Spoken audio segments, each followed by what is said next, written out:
The section I was provided was provide multiple means of action expression. Of course, I'm James Fisher.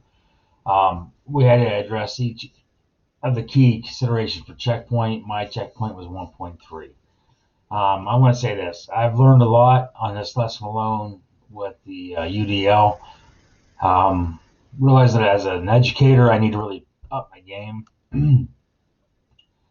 I just feel that the information that we were given this week will give me a chance to grow.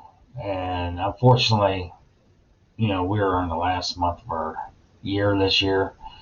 But hopefully this summer I can really get my plan together and put some of this stuff into place because I really feel it's important. Checkpoint 1.3 says offer alternatives for visual information. And as you see here, I've realized that I need to do some things different because, not every child is different or the same. They need to have some flexibility in the classroom to give them the chance to learn. Provide descriptions. Videos are great resources when working with students. I love videos. I love doing screencasting. It all works good.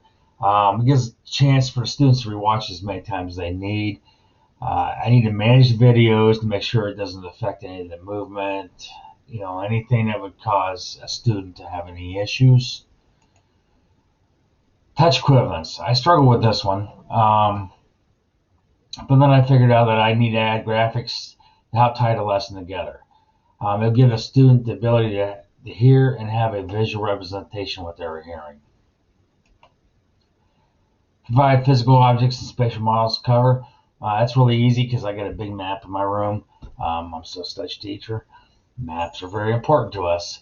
It's a 3D relief map too, so you can go up and you can touch, and you can feel. I think it's really important because I've watched students go up there and go, oh, so it's really important. And I need to up my game on it also. Auditory cues, hand gestures, printed pictures, American Sign Language. As I've been talking to you, I've been doing this and this. But, when a kid does good, I'm always like, yeah, or, I need them quiet. I'm like, yeah, they read those hand gestures and it makes sense to them.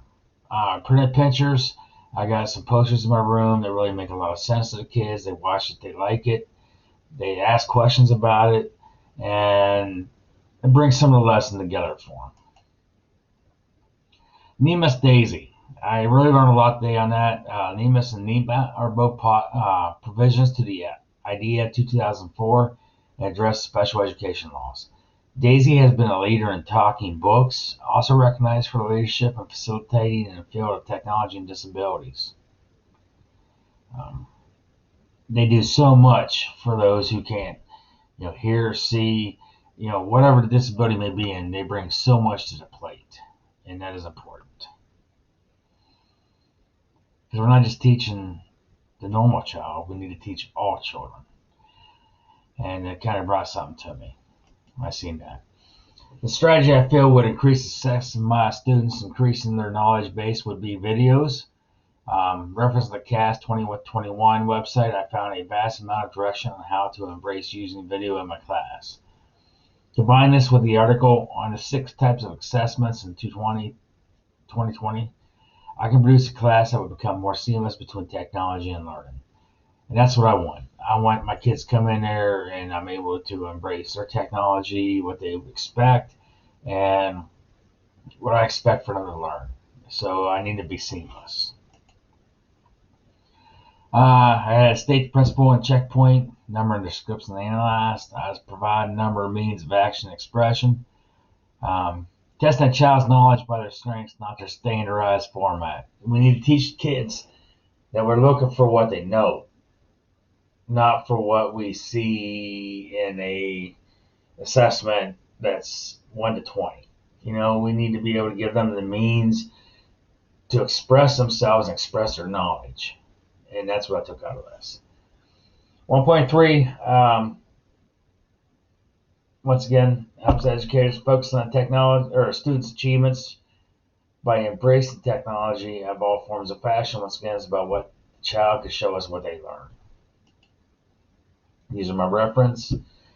I hope you realize that this was probably one of the hardest assignments I've had to have because I was really trying to dig in and I made it a little too complex. But I learned that sometimes we need to step back as educators and we need to look at our children, our students, no matter what age. I got high schoolers, and test to find their knowledge, not so much all the other fluff, state assessments and all that. Let's find out how we can get their knowledge up.